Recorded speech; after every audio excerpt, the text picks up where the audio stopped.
किया है। विधानसभा में जो बजट का जवाब आज माननीय मुख्यमंत्री जी देने की शुरुआत की है, हम उम्मीद कर रहे थे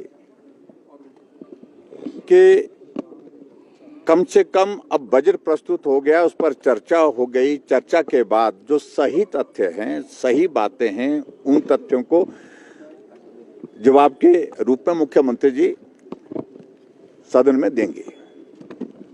लेकिन मुझे इस बात को लेकर के अफसोस है कि यहां बोलना और इस तरह से मुख्यमंत्री को ठीक बात कहना, इसका कोई औचित्य नहीं रह गया है। वो अपनी बात पर अडिग हुए पड़े हुए हैं। उन्होंने बोलना ही गलत है, बोलना ही झूठ है, तथ्य तोड़ मरोड़ करके प्रस्तुत करने हैं। तो इसलिए हमने कहा कि हम थोड़ा करेक्शन करना चाहते हैं। जो आप आंकड़े यहाँ पर इस माननीय सदन में पूर्व सरकार के वक्त के लोन के दे रहे हैं, ये आंकड़े सही नहीं है।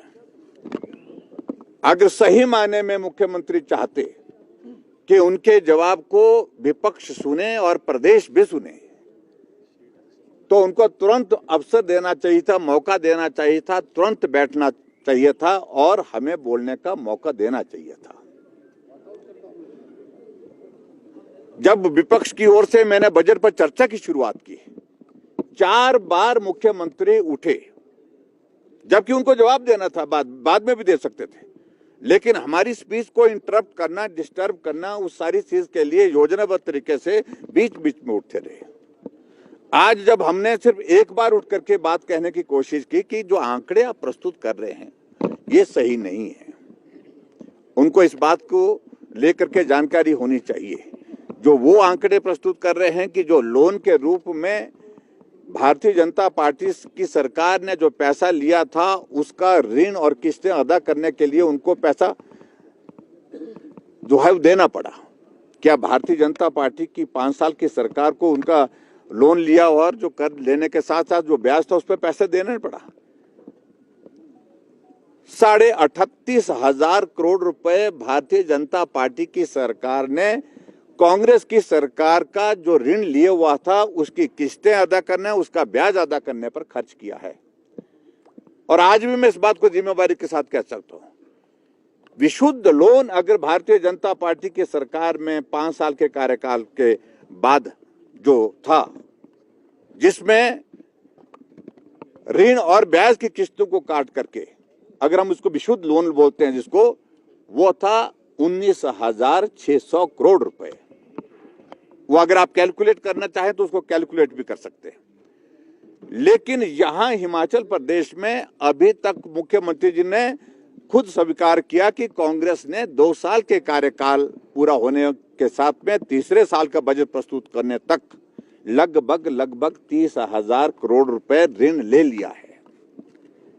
तो अभी तक का हिमाचल प्रदेश का जो ऋण लेने का जो क्रम है, सबसे तेज गति से सबसे ज्यादा अगर ऋण लिया है, अगर 1 लाख करोड़ का ऋण पार हो रहा है कांग्रेस के इस बजट सत्र के समाप्त होने के साथ साथ में, तो उसमें 30% लोन जो जब से हिमाचल प्रदेश बना है, और शुरू मैं कह रहा हूं कि 93 के बाद लोन की शुरुआत की कांग्रेस ने, उसके बाद जो सारा लोन था उसमें से 30% लोन का सिर्फ और सिर्फ जो है लक्ष्य जो है वो सुक्खू जी की सरकार ने पूरा किया। यानी कि 30% से ज्यादा लोन इन्होंने लिया है।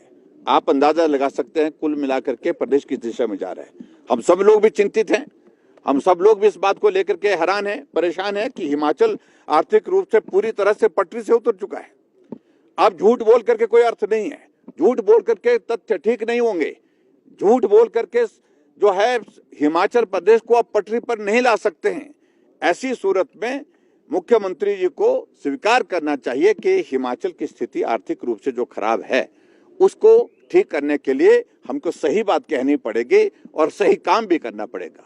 मित्रों, मैं सिर्फ आप सबके बीच में सिर्फ इतना कहना चाहता हूं कि बजट में जो चर्चा हुई वो सार्थक चर्चा हुई है। विपक्ष की ओर से तमाम मुद्दों को उठाया गया है, लेकिन उसके बावजूद सरकार अड़ी हुई एक बात को लेकर के कि हमने नहीं मानना है, हमने झूठ ही बोलना है, सत्य बोलना नहीं है, तो मैं समझता हूं ये बहुत दुर्भाग्यपूर्ण स्थिति हिमाचल प्रदेश के लिए है। और आज भी हम इस बात को लेकर के हम चाह रहे थे कि हम बीच में बात करें कि जो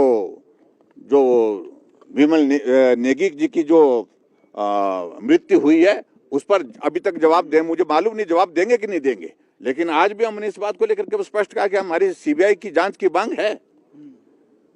और एक अधिकारी सीआईडी के एसपी, नाम लेने की आवश्यकता नहीं है, सोशल मीडिया में अपने एक अधिकारी पुलिस विभाग में भी ऐसा है बोलते हैं।